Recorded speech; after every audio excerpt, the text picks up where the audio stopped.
Now 9 o'clock. The March 26th monthly meeting of the Fairfield Glade Community Club Board of Directors will come to order. This meeting is being recorded and will be posted on the Community Club website for member viewing.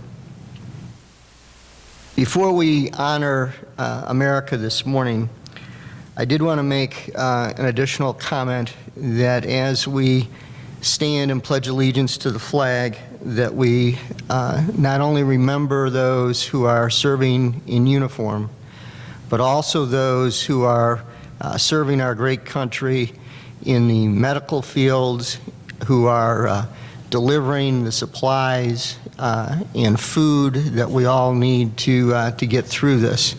So this becomes a much more significant thought process as we take a couple of minutes after the Pledge of Allegiance to remember those, especially those that we have lost as neighbors in Putnam County from the tornadoes earlier this month, and those that we're losing each and every day as a result of the coronavirus. So please join me in standing to honor America with the Pledge of Allegiance in a moment of silence. Pledge allegiance to the flag of the United States of America and to the republic for which it stands, one nation, under God, indivisible, all.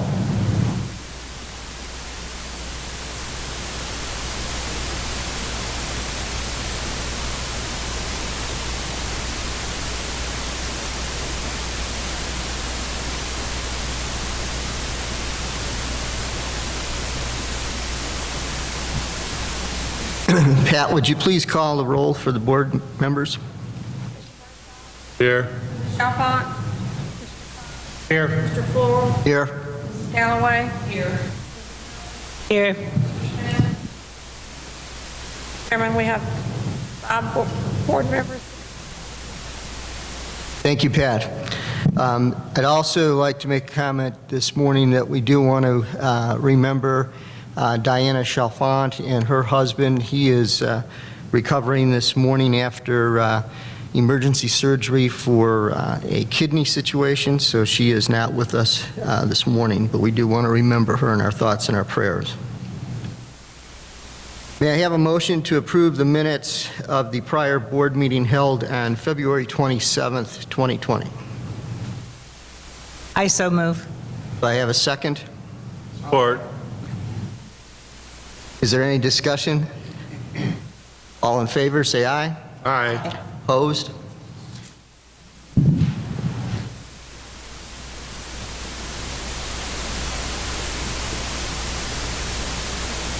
Minutes for the February 27th board meeting are approved.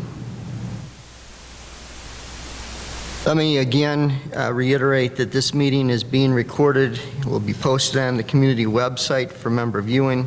And due to the current coronavirus public health advisories, attendance at this meeting has been limited just to the members of the board of directors and essential staff.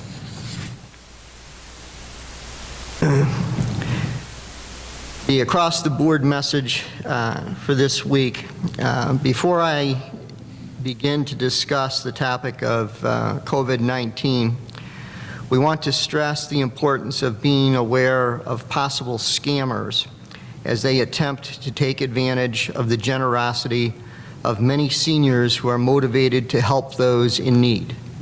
Please be suspicious of any telephone or email solicitations from anyone asking for money, and reach out to our police department before you donate. We want to be perfectly clear. This is a serious situation, especially for the large majority of our Fairfield Glade demographic. Any gathering of individuals, inside or outside, in the Glade or elsewhere, for whatever well-intentioned purpose, is strongly discouraged and increases your risk of contracting the COVID-19 virus. There are a couple of thoughts that we have shared with you before and are sharing again because we think they are very important.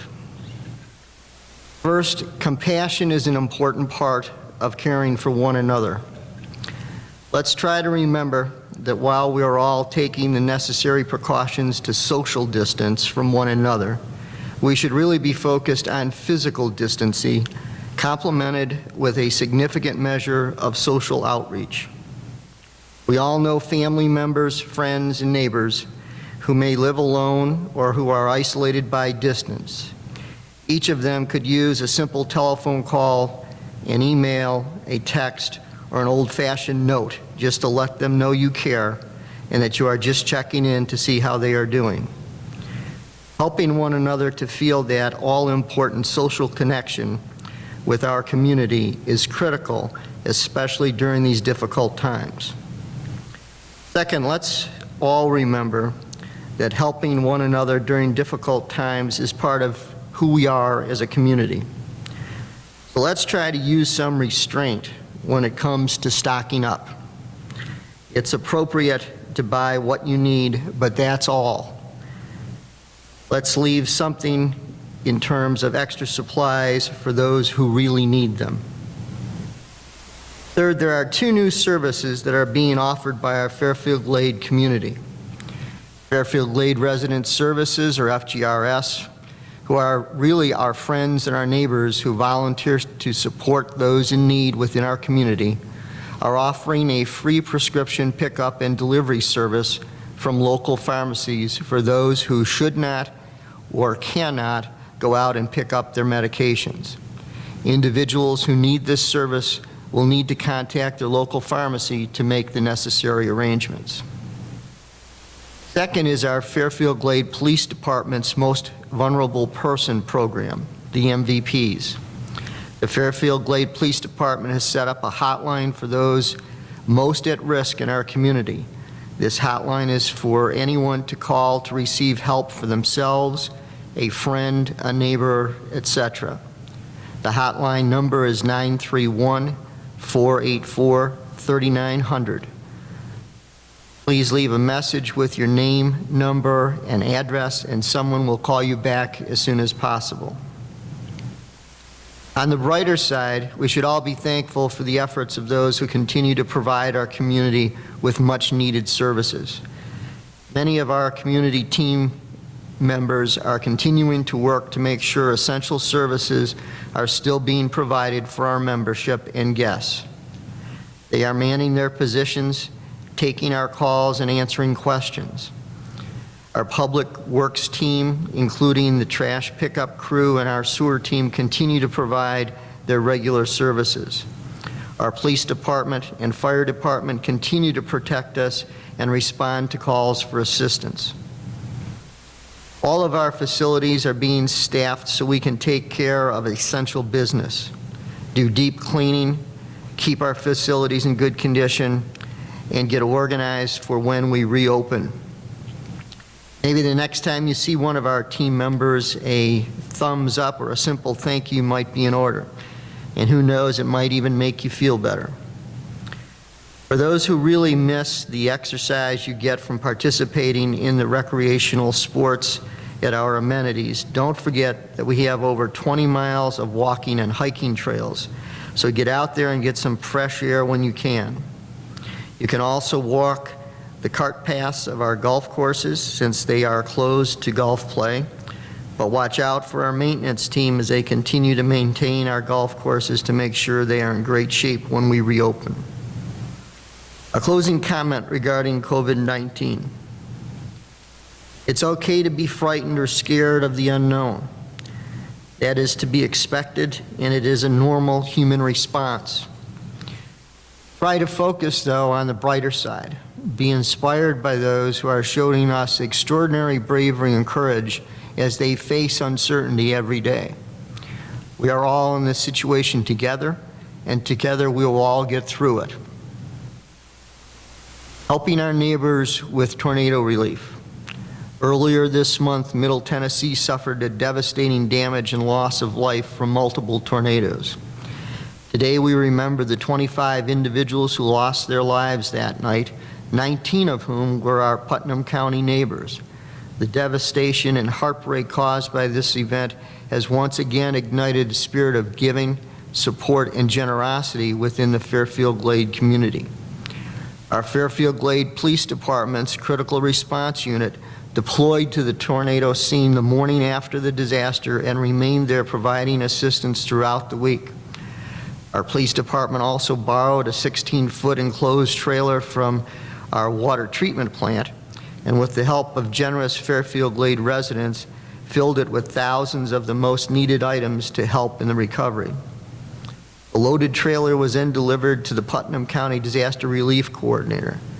Fairfield Glade's CALIA accredited police department also responded when asked to assist with the security for the president's visit when he came to survey the tornado damage. Our Fairfield Glade golf team and our racket sports team organized golf clinics and tennis clinics to raise funds for the tornado relief effort. And once again, our community club members came through digging deep to support the fundraising effort. So from our police department to our golf team, to our racket sports team, to our community club members, everyone came together to support this great cause for our neighbors in need. We applaud your caring spirit. Well done. And a quote from an ancient proverb, "A bit of fragrance always clings to the hand that gives roses." Up for the count. The 2020 census process has started. By now, you should have received a letter in the mail inviting you to participate in the 2020 census by responding to the Census Bureau website.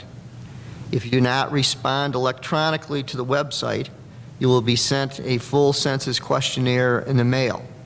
And if you do not respond to the mailed questionnaire, the Census Bureau will attempt to contact you in person. The Census Bureau count is extremely important in determining the level of federal funding to be distributed to the state of Tennessee and to Cumberland County. Please make every effort to ensure you are counted. And also keep in mind that the Census Bureau does not contact you by telephone. So any census solicitation you receive by phone asking for your personal information is a scam. Please make sure you reach out to our police department and report it. The Wyndham status. We have been informed by the Wyndham Destinations Resort Manager for Fairfield Glade that all reservations have been canceled, such that all of the timeshare units will be unoccupied as of April 1st, 2020 until further notice. And finally, an additional policy announcement. A draft of the proposed pet nuisance policy and a draft of the proposed lakes rules and regulations will be posted on the community website for member review and comment. Thank you for your continued support, especially during this difficult situation. Please be safe out there. The General Manager's report. Okay, thank you. The Stonehenge Clubhouse improvements are substantially complete. Just have a few punch list items to take care of. We should get our certificate of occupancy Friday, but we won't be opening the clubhouse until the COVID-19 situation is over. With respect to deferred maintenance, the lake desilting process will be reevaluated pending the COVID-19 situation. Currently it's scheduled for June, but we'll reevaluate that each month depending on what's going on with COVID-19. This winter we've been working very hard to take care of some required heavy maintenance at the facilities. Some of that will continue as time permits. And that is all I have. Okay, next is the Architectural Control Report. Sam?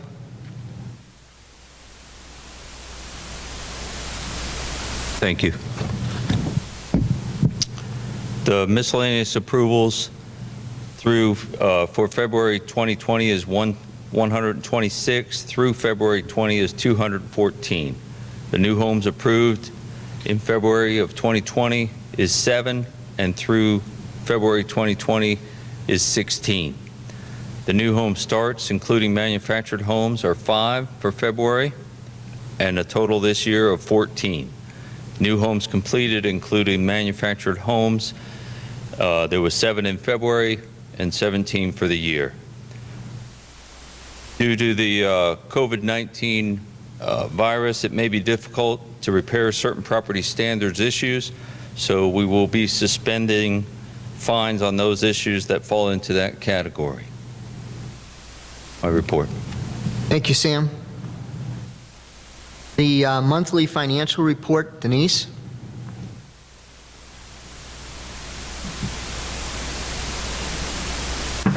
Good morning.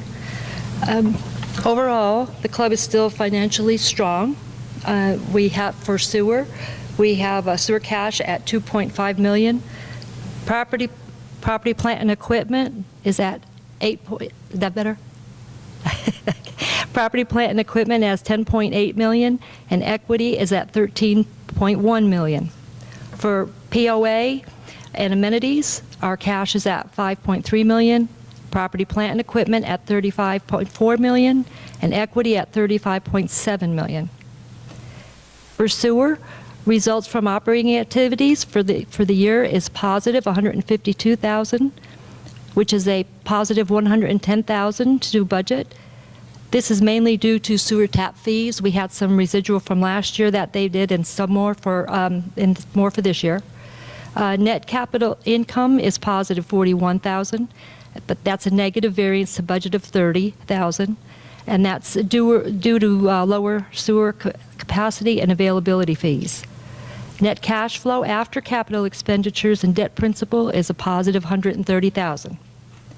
For POA and amenities, results from operating activities is a negative $441,000, a positive variance to budget of $166,000. Net capital income is positive $478,000. That's a positive variance to budget of $14,000, and that's due to higher amenity reserve fees and lot merger fees. Overall, cash flow is negative $442,000, and that includes capital income, capital expenditures, and debt service. POA alone is positive $196,000 from operating activities. That's a positive variance to budget of $112,000, and net cash flow is at a positive $627,000 for the period, or year to date. For amenities, results from operating activities is negative $637,000, which is also a positive variance to budget of $54,000, but a negative variance of $67,000 to actual for the same period last year. Net cash flow is negative $1.1 million, and that's due to some capital spending, which normally happens towards the first part of the year. Food and beverage subsidy is it's negative $123,000 for the period, which is a positive variance to budget of $2,000 and a positive variance of $11,000 if we compare to actual of last year. Golf results from operating activities is a negative $419,000, still a positive variance to budget of $44,000, and a negative variance of $78,000 to actual from the same period last year. Questions from the board? Thank you. If I can just add a couple comments. Of course, her report was as of February 29th, 2020. Of course, in March, the COVID-19 situation hit us, so we've had to shut down operations as of the end of the day, March 20th. Effective March 16th, we started to take steps to reduce or eliminate all non-essential expenses, recognizing that we were seeing a slowdown in operations, and also amenities were probably going to be closed. So we will continue to do that until the COVID-19 situation is over and we can reopen our facilities. So with that being said, March probably will not look as good as February, and probably not be on budget, but we're taking measures to minimize that issue. We're going to continue to employ our full-time and part-time employees through this situation, and fortunately it appears that the new law that is about to be passed will help us out in that situation. It appears that there may be some loans that will ultimately be forgiven if they are used for paying your employees. So we believe our employees are a valuable asset, and we want to keep them employed during this situation so that we can retain our good employees. Thank you, Bob. I wondered if I could ask Bob to mention the seasonal employees, so people who don't understand the difference between part-time and seasonal, and Okay.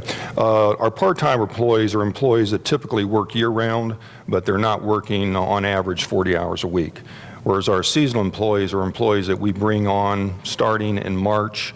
Typically, they're going to work through end of October because of our seasonal operations. Golf really gears up starting in March, going into April. The marinas start to open, pools open, and things of that nature. So seasonal typically are March, April to the end of October, as opposed to year-round. Typically very part-time when they're here as well. On average, they may work about 16 hours a week.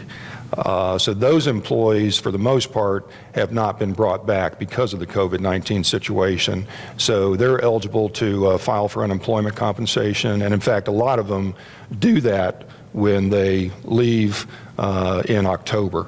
And so they'll just continue to stay on unemployment compensation.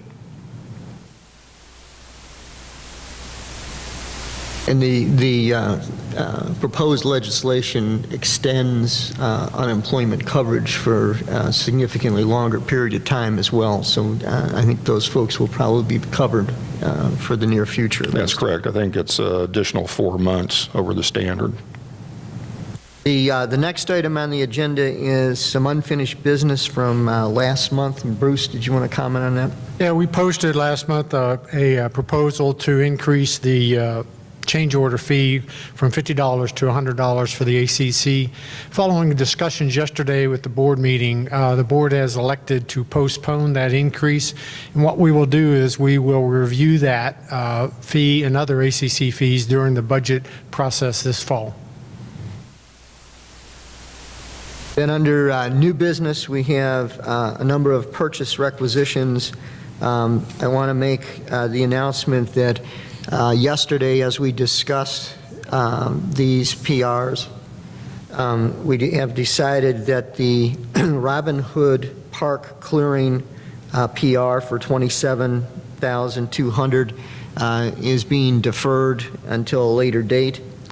And the PR for the 3 golf course restrooms in the amount of $150,000, that is also being deferred until a later date. And then Bruce, you want to give us an update on the other 2. Yeah, we have a PR proposed for IT network and computer equipment for $21,190. I am making a motion to approve that with the caveat that we go back and review those purchases to ensure that we are going to purchase now only the essential equipment needed and see what we can postpone to a later date. But we do need to buy these so that we keep our systems up and running efficiently. So I make that motion that they be approved with that caveat. Do I have a second to that motion? I'll second. Is there any discussion? All those in favor? Aye. Aye. All those opposed? Motion for the IT networking and computer equipment in the amount of $25,190 is approved. Yeah, the other PR that we have is for $50,000 for architectural and engineering bids for the Stonehenge Clubhouse Phase 2. I make a motion to approve that, understanding that we need to go ahead and bid and get an architect engineering firm contracted with so we can get conceptual drawings and construction drawings so that when at the appropriate time, depending on how the COVID-19 thing works out, that we can go ahead and get bids for construction, because what we'd like to do, if everything works out, is to start that project come November when typically Stonehenge closes down, and this will be Phase 2, so that when we complete this project, we'll have Stonehenge available all year round. So we do need to move forward with that one so that we can identify an architect engineer and get them working on conceptual drawings. So I make a motion, we approve that. Okay, do I have a second to that motion? I'll second. Is there any discussion? All in favor? Aye. Aye. All opposed? That motion is approved for the PR for the Stonehenge Clubhouse Phase 2 architect and engineering work in the amount of $50,000. With that, are there any remarks from the members of the board that you would like to make? None? Then at this time, I'll entertain. Oh, Jeannie, I'm sorry. I'm sorry, I would like to take this opportunity as the nurse on this board to advise, request of our members that you continue to be diligent in keeping social distances and taking serious this virus until we are able to see that it is under control. We appreciate your efforts for the benefit of all of our members. Thank you. At this time, I'll entertain a motion to adjourn. So moved. Is there a second? Support. Any discussion? All in favor? Aye. Aye. We stand adjourned.